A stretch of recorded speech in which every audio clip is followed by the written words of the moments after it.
Hello, everybody. Welcome into one+two+review, episode 7, baby. Me and my buddies Alex and Brandon exploring rate movies. You already know this. Our rating system is one of the simplest out there. If we didn't like the movie, we give it a 1. If we did, we give it a 2. We rate movies until we get to 20 points, and then we call it a day. That's about it. All right, kick the intro. 1, 2, review. Intro song. Pew, pew, pew. Hey, guys. Hello. How's everyone doing out there in the world? Brandon, how are you doing? So decent right now. Oh, decent. Good. So decent. Luke, how you doing? Doing excellent, man. I'm so happy that we don't have one of those hot ass days today. I'm glad it's nice and mellow weather. Been a bit of a heat wave here in LA, so we got a break today for the podcast. So we're not sweating our ass while we make this. Yeah.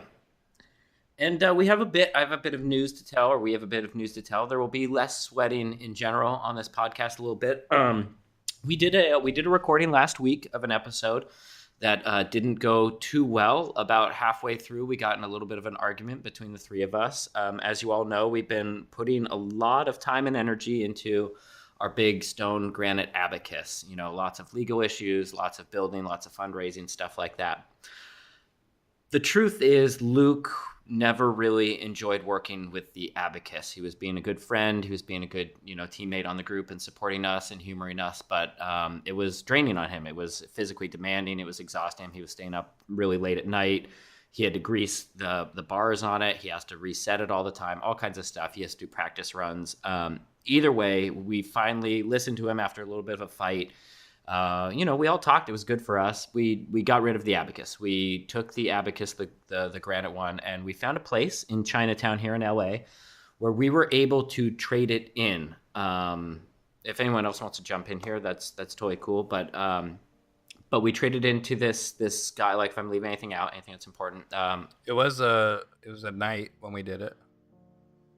We'd never been to that place before. Yeah, it was a strange place in Chinatown, and they offered us this ancient gold abacus that It's an antique shop. Ultimately, it's a more in the vein of mathematician specific, but it's a mathematician-y antique kind of mathematical place. Antiques, and the shopkeeper offered us this ancient golden abacus in exchange for the giant granite one. And let me just say, my apologies to our Patreon listeners, all our Patreon people that donated the $540,000 that it took to build the stone abacus.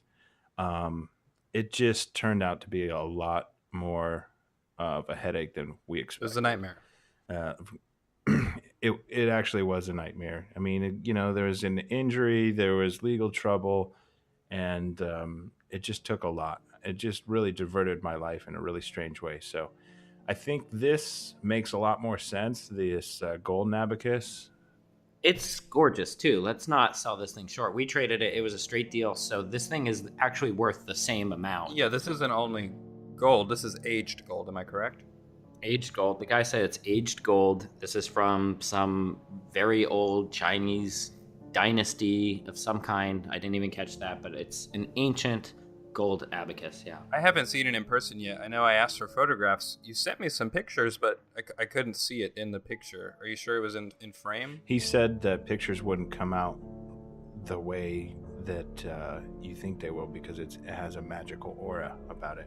But it's got a dark brown patina on the gold and beautiful carvings. It's embossed in Chinese characters, and there's a dragon at the top fighting with a tiger at the very top of the abacus. I think it symbolizes like good and evil or something. It's gorgeous, stunning abacus.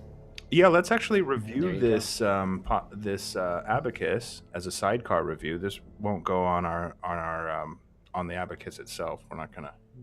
But I give this abacus a 2. It's an absolute 2. It's it's the oldest thing in our apartment for sure.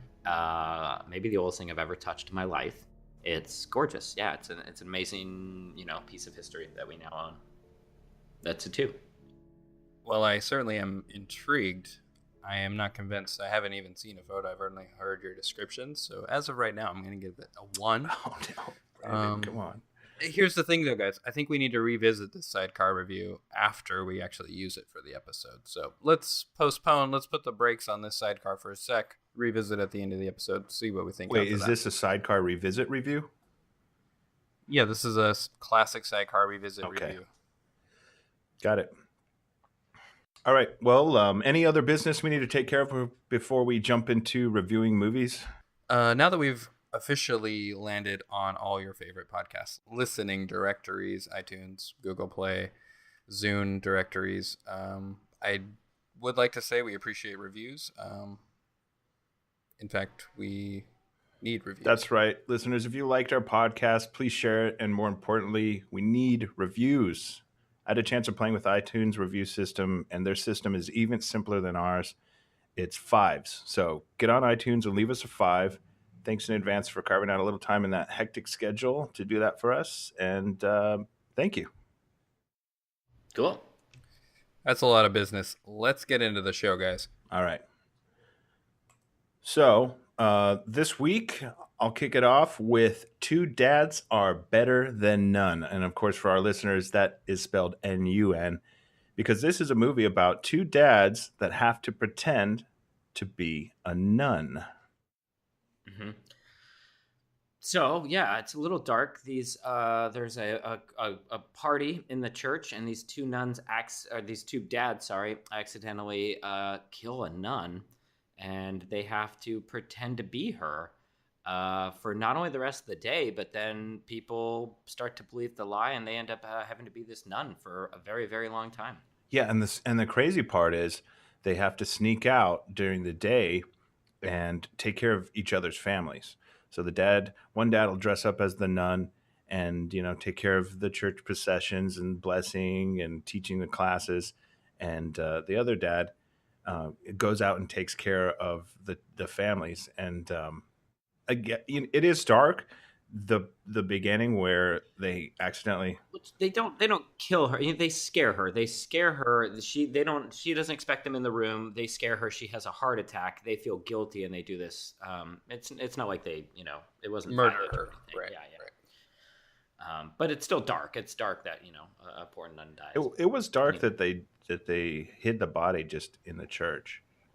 But that's the thing. That's the whole thing for me. But we can get into the rest of the film. But it's weird to me that they didn't do anything wrong, but they acted like they had murdered her, and they treat the whole thing like they did. Yeah, they store the body, they hide it, they try to dispose of the body throughout the whole film instead of just kind of immediately telling everyone what happened. I think it would have been fine. But that wouldn't have been a good movie, needless right? to say. It wouldn't have been funny. No, I guess not. We wouldn't get all the humor out of the rest of the story. Yeah, there was a lot of humor. Still, needless to say, it is the darkest Steve Guttenberg film I've seen. He hasn't been around lately. He comes back on this movie. It's been a while, and it's definitely a darker tone. Yeah, I thought he was a little too angry to be a dad when he breaks the news to his fake family. Well, not his fake family, but his friend's family. That. Right. Well, he has to dress up like his friend when he goes to his yeah, family. So that's the thing, is when whoever's not being the nun has to be both the other dads. It's kind of a thing. So it's kind of like a Mrs. Doubtfire on I don't know, meth. Yeah, something like that. Coke. I don't know. It's a coked up Mrs. Doubtfire with a dose of Weekend at Bernie. Mm-hmm. You mentioned meth and cocaine. Did you guys read about the process of how the film was made on the internet? Am I the only one who read about that? No, I heard some rumors. There was some drugs on the set, right? Well, basically, the idea for the film was conceived at Burning Man, and then they just continued to gain funding at underground festivals where drugs are heavily taken. So basically, the film was funded and basically founded on drugs. Huh. Interesting. Yeah, it was trippy. It was a trippy thing to watch.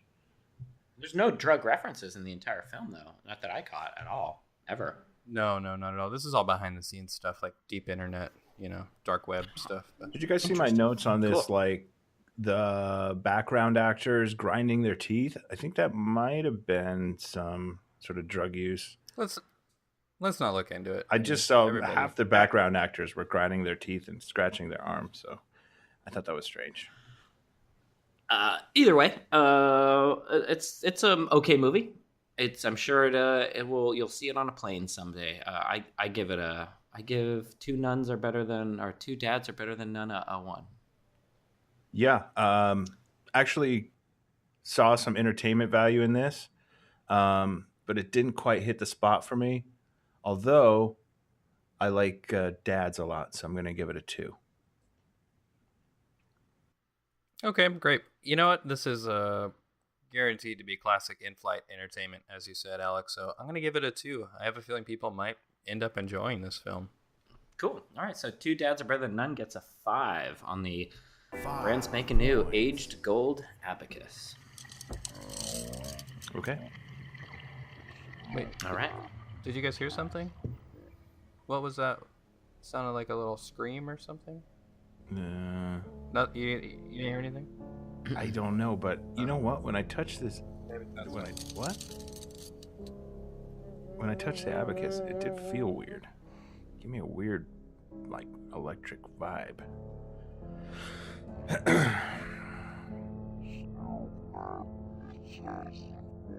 I just hope this abacus isn't cursed like the last one. Sorry to my Patreon donators, but that thing was a nightmare. Sorry. Yeah, let's do an ad. Strumbrenner's new album Metal Banger is out and taking America by storm. All the industrial techno rock hits you've been waiting for are there to blow your mind. Hits like Scheußerleuten, Breinfest, and the #1 chart topper, Frig. Available everywhere music is. Go out and buy it now. The Abacus Awakening. Okay, that was an interesting ad. Let's keep it going. I think I want Brandon to introduce this movie for our listeners. Brandon, what do you say? Guys, yes, I do want to introduce this movie. This week, we saw an interesting film, Court Vroom. This is a courtroom drama / horror film, almost, I would almost say. Mm-hmm. It's about a car, a Lexus specifically, that becomes a judge, a local judge. What did you guys think of this film? You know what? I came into this movie a little tainted because I saw the Stephen King version of this where all the appliances come to life, and that was terrible. So I was a little skeptical when I saw this, but I thought it was very interesting idea, really interesting concept, how they the townspeople decide that everybody's corrupt, all their judges never work out because they're just in each other's pockets and, letting criminals run free if they, pay enough money. So they decide that an animate object, a car, should be the judge of their legal proceedings in their town. Yeah, and you mentioned that it felt horror. There's not like a lot of horror in it, but the feel of it definitely is horror. And I don't know if you knew this, but it is actually the screenplay was written by Dean Koontz. One might call that the lesser of the Stephen King, like a poor man's Stephen King. Maybe. Ouch. Yeah, I shouldn't say horror. It's definitely suspenseful, though. I mean, it's the story of this Lexus running for the position, getting the position, and then living life as a judge. I mean, for sure, it's a horror commentary on the American election system, I would say. The soundtrack was strangely funky and upbeat, though. I liked it. I actually bought it, and I'm jamming out to it during workouts. That's just a little sidebar, you know. How do you guys feel about it being a Lexus product and a Lexus sponsored film? Do you feel like that tainted it? Do you feel like you were watching a commercial for 2 hours? Yeah, there's a lot of shots of the Lexus dressed up in the robes, but like sleek, kind of sexy car commercial shots, long gliding shots of its, exterior and stuff, of its leather seats as it's delivering verdicts. They really do make the old white powdered wig look like sexy and sleek somehow on this car. I mean, let's be honest. This is a Lexus commercial. I'm normally pretty turned off by product placement, but because the Lexus was sort of an anti-hero and sort of the protagonist and antagonist at times, I felt like that sort of made it work because I wanted to hate it, but I sort of already hated the Lexus. So Yeah. it made it work for me. Plus, I really thought it was clever how they taped a gavel to the front tire. So when the court was out of order, it could just rev and slam the gavel like hundreds of times, Over Yeah. and over again. Pow, pow, pow. Yeah. Yeah. Really gets a lot of attention in a courtroom. Yeah. I would say it bothered me that it was a commercial, but hey, if you're going to do a commercial, make it an hour and a half and give it a story and everything. So I don't know. I guess I think I'm going to give this thing a 2, actually. Yeah, I am. I give this movie a 2. Court Vroom gets a 2. Court Vroom was, I thought it was going to be a lot more action. It was a lot of drama and a lot of melancholy moods and tension. But I dug the soundtrack, super funky, and turned me on to Lexus's. I'm actually headed down to the dealership after the podcast, so I give it a 2. Yeah, for a film that was originally written for a human, and then to get funding, they just simply swapped a Lexus car in the lead role of the film. I'll still give it a 2. I don't know. I found it strangely enjoyable. 2 points. All right. 2 points up on the new golden mysterious Chinese abacus. I'm sorry. Did I say 2 points? What was that? Okay, now I'm hearing it too. But I said, okay, I'm sorry. I said 2 points. I meant 5, right? Alex, you gave this one a 1, right? No, You gave it a 2? That's 6. Sorry, I'm very distracted. I heard some strange sound. Brendan, did you hear that? Yeah, I thought it was coming from your end, though. Huh. Well, I'm mic'd up over here, so you might have... Weird. Yeah, I'm mic'd up over here, But too. did you... Alex, you mic'd up over there? I'm mic'd up. Did you... I pulled off my headphones and it stopped, so it might be on your end? I don't know. I don't know. Let's just try to get this podcast done so I can go check out this car. Let's actually, before that, let's do a quick ad. I'm going to run a quick ad for our listeners. Got to pay the bills, Today's 1-2 review is brought to you by Felger's Zoo Experience. Lions and tigers and bears? Oh no, not anymore. Come on down to the world's first 3D interactive zoo experience. No more animal cruelty. Each animal in our zoo has been motion captured and preserved for history. That's right, snakes too. Come on down. All right, we're back. Alex, are you there? Yep. What's going on, man? Nothing much. Nothing. What do you think about movies? I like movies. I'd like to review one. Okay. Do you guys want to review a movie with me? Yeah. All right. Guys, I really like this movie. I really like the idea of it. I thought it was really cool. This is a movie called Seminate. This is about a bad guy has created this virus that allows him to spread his consciousness into other people. It was fairly action-packed. Tom Hanks is the lead detective who is trying to hunt down this guy that has created this virus. It's kind of like an Invasion of the Body Snatchers kind of style, except they're all becoming this one guy. And so slowly, there's less and less people to trust as these people are infected by the guy. And Tom Hanks is put in some awkward positions, but eventually figures it all out. What did you guys think of this film? Highly entertaining film. Yeah, it's a lot like 24. It all takes place in 24 hours. A lot gets done in 24 hours. We see multiple locations all around the world. And it was great. So the way our villain spreads his consciousness is he feeds his victims a piece of gum. You want a piece of gum? It's a common thing. Everybody. I mean, it's not a weird thing to offer gum. Am I right? Everybody loves gum. Nope, it's not. But it makes it this movie makes that a scary thing to hear these days. You know, someone offers me gum after seeing this film, I'm gonna be a little hesitant. You know what's weird? And this is not. I don't know if this really has anything to do with the movie. For some reason, dentists never take gum. I never see dentists chewing gum or taking gum. Taking gum like a medication? Like I gotta take my 2 gums this morning. I got a headache. I need to take my gum. You know what? Sometimes it works like that. No, I just mean receiving the offer of gum. I mean, I've never talked to a dentist outside of his work, and he shouldn't be chewing gum while he's working. You never know, Alex. He might have. Not all dentists are upfront about it. About being one? Yeah, I mean, you could have easily talked to one. That's true. They're all over. So I don't know. I know we just got a little off topic there, but it's strange. But at the movie, and you guys both saw it, right? Every bag of popcorn that goes into Seminate, they throw a little piece of gum in there. Yeah, I saw that. It was a cute little gimmick. Yeah. I ate the gum. You still yourself? You? You seminated? No, it was good though. It was cherry. Cool. Did you guys buy any of the merch that they had for sale at the premiere? Like the I got seminated shirt. I thought that was kind of funny.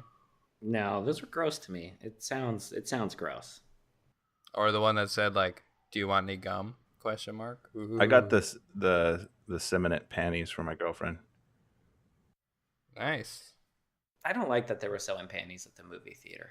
Man, no one. It's a new day. Everyone has to make. Come money. on, Alex. Gotta have a little your fun. now. You know, it's 2017. Yeah, there was just a lot of merch for this movie, and honestly, I can't think of another movie I've been to that had merch out front. You're gonna be seeing it more and more. You think that's a thing that's starting? Absolutely. Yeah. Huh. It's already a thing out here in New York, guys. I know LA is a little bit behind, but it's already a thing. It sounds like the idea is slowly seminating. Yeah. Do you want some gum? Oh my god, Alex. All right, I give Seminate Alex, a 1. Alex, say have a piece of gum before you review it. No, I'm getting out of this one. I don't like it. I'm giving Seminate a 1. Or is it Seminate? Is it Seminate or It's Seminate? both. It's fine. Either way, Tomato, it's a tomato. 1. It's a 1 is what it is, guys. Just the mere fact that this rattled Alex so much, I give it a 2. Yeah, I thought the gimmick was funny, and I think they're ahead of the curve with getting these merch booths up and running at movie theaters. So 2 points for creativity. All right. Awesome. That's 5 up on the abacus. 5 points. Let me go ahead and do it.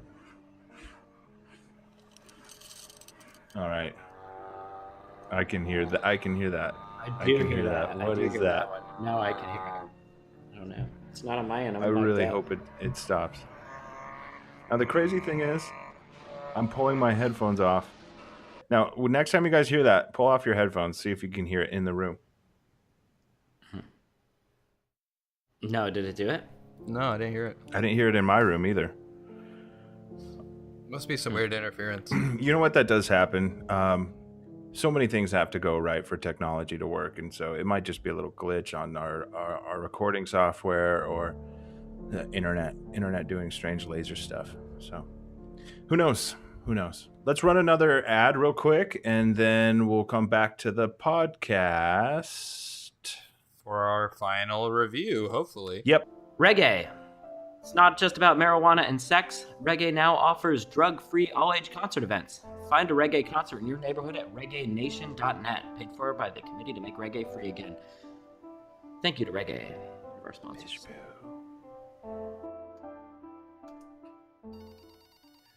Yellow. No, baseball. It's you again. I do. Well, that all depends on Wednesday. Sure, I'll bring the milk.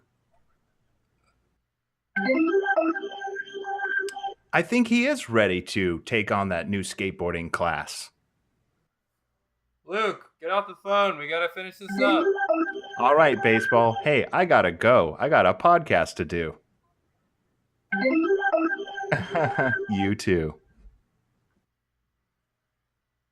Who was that, Luke? That was baseball. This and every single American episode of 1+2 Review is brought to you by baseball. Baseball. All right. Thank you, baseball. Let's keep this rolling for you guys. This week, we also had a chance to watch a classic character, really one of the greatest characters of all time, embodied in a movie that hopefully we enjoyed. Maybe we didn't. And it's called Hercules the Movie. Long awaited. Kevin Sorbo comes back to reclaim his role as Hercules in 2017. The last episode of Hercules, I think, came out somewhere in the late 90s. They did 111 episodes of this show. So they sort of took all of the storyline and made this wonderful movie. Yeah, Kevin Sorbo might not be the original Hercules, but he is definitely the Hercules. He's my Hercules. Yeah. Absolutely. Him and Xena are absolutely the one. And she makes an appearance in this film. Let's not forget that. Yeah, that was hot. She has a nice little moment. That was hot. Here. They're a little, I love these actors, but let's face it, they're a little aged, and so that made it a little less believable, maybe for some people. For me, yeah. Well, I thought it was weird that they didn't just make them older. They picked this up exactly where the last. I don't remember the last episode, but it seems like they picked it up the next day or something. It's like the next episode, basically, is this movie. So it was weird that, if you watch that TV show and then watch this movie right after, there's an age jump of our actors that they don't address, which they easily just could have, I thought. I think the story could have easily been adapted that it's a little older Hercules, but what are you going to do? Nothing. In defense of Kevin Sorbo and what's her name? Whatever. Lucy Lawless. Yeah, in defense of them, I was a little curious about this, so I looked it up, and they said they didn't want those choices either. They said, we're not those kind of like prima donnas where we don't think that we look as good as we did 20 years ago. That's crazy. So this was the director's choice, and along with the writer, and they just knew it would sell better, and they were right.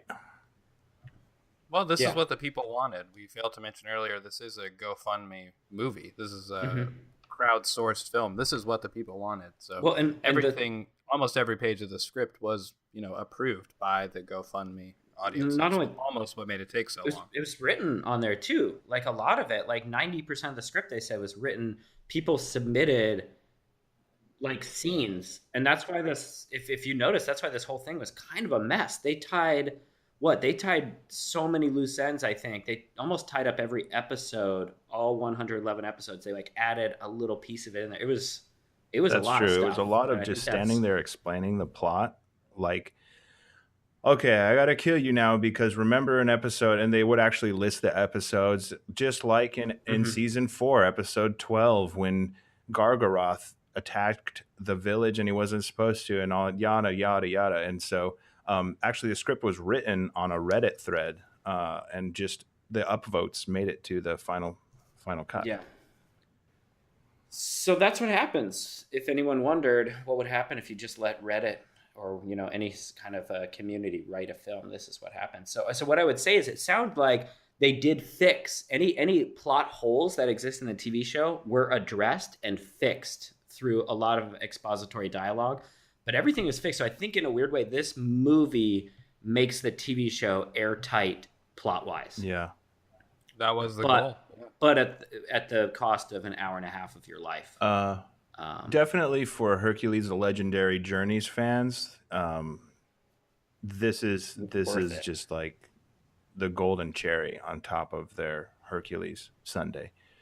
But for for listeners out there that aren't huge Hercules fans or aren't fans of things from the 90s or just don't know about the 90s, I would say revisit the 6 seasons of Hercules and check out those 111 episodes. I'm binge watching Hercules anytime I'm in an Uber or work is slow. I'm watching these episodes to catch up with the movie.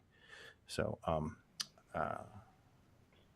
this movie is like if you took all the Beatles albums and the time between each track, they filled in a little noise that linked the two tracks, and then you listen to a record of just the linking bridge tracks between each Beatles song. The interludes. So this is all interludes. Yeah, if you made interludes for every song that didn't exist to make the albums flow better, and then you just listen to the interludes album, that's my best likening of what this film was. So it sounds like a mess. Should we rate it? You got anything else you want to add here, Brendan? No, I'm ready to review this baby. Okay. As much as I just complained about it, this movie gets a goddamn 2. Because it was nice to see Kevin Sorbo swinging a sword and kicking ass. It's nice to have him back. Yeah, there was at least one scene where we got a little action, and this movie is so nostalgic for me. I give it a 2. Yeah, I'm going to go ahead and give this a 2 as well. I know we talked like we didn't really enjoy it, but as the box office seems to be agreeing with us and this review, it's a solid 2. Everyone loves it. It's killing it.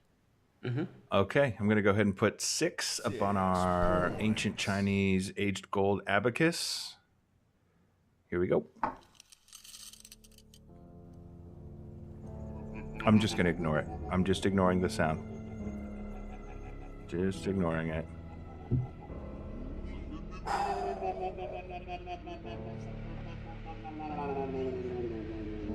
Do you ever feel like you're just going nuts?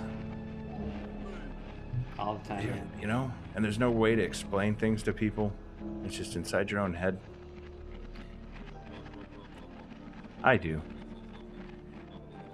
And I cope with it the ignoring way. Ignore it. Shove it in the back of your mind. Pretend it never happened. Do something else. Laugh it off.